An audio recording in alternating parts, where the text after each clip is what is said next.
হাই everyone, আজি আমি গৈ আছোঁ কাৰেংচুৰি আৰু ফে ৱাটাৰফল চাবলৈ। আমি এদিনতে দুয়োটা ঠাই কেনেকৈ কভাৰ কৰিম সকলো গৈ আছোঁ। আহক আমি ভিডিঅ'টো আৰম্ভ কৰোঁ।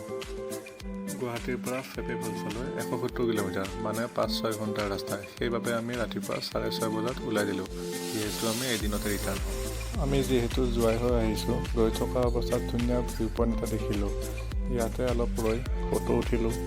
তাৰপিছত আমি ফে ৱাটাৰফলছৰ লোকেশ্যন আহি পালোঁ, কিন্তু মেইন ৱাটাৰফলছটো 3-4 কিলোমিটাৰ আঁতৰত আছে। আমি প্ৰায় এঘণ্টামান খোজকাঢ়ি যাব লাগিব। আগলৈ 4-চকীয়া গাড়ী নাযায়, বাইক আনিলে আৰু অলপ আগলৈ যাব পাৰিব। সেইবাবে আমি খোজকাঢ়ি আগবাঢ়িলোঁ। পাহাৰৰ ওপৰত ইমান ঠাণ্ডা বতাহ, খোজকাঢ়ি গৈ আছিলোঁ যদিও ভাগৰ লগা নাছিল। এনেকৈয়ে পাহাৰৰ ওপৰেৰে জংঘলৰ মাজেৰে যাব লাগিব।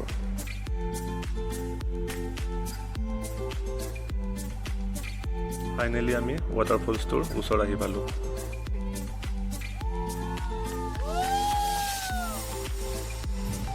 তাত আমি বেছি দেৰি নকৰি এতিয়া আমি কাৰেংচুৰিলৈ ৰাওনা হ'লোঁ।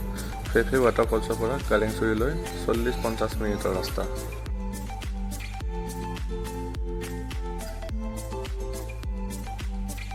আপোনালোকে কাৰেংচুৰিত ছুইমিং, ব'টিং, জিপ লাইনিং কৰিব পাৰে। ফে ৱাটাৰফলছতো ছুইমিং কৰিব পাৰে। এইটোৱে হৈছে কাৰেংচুৰি ৱাটাৰফলছটো।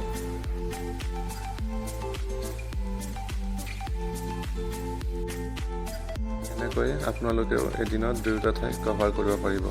ভিডিঅ'টো চাই কেনে পালে কমেণ্ট কৰি জনাব, লগতে লাইক এণ্ড ছাবস্ক্ৰাইব কৰি দিব।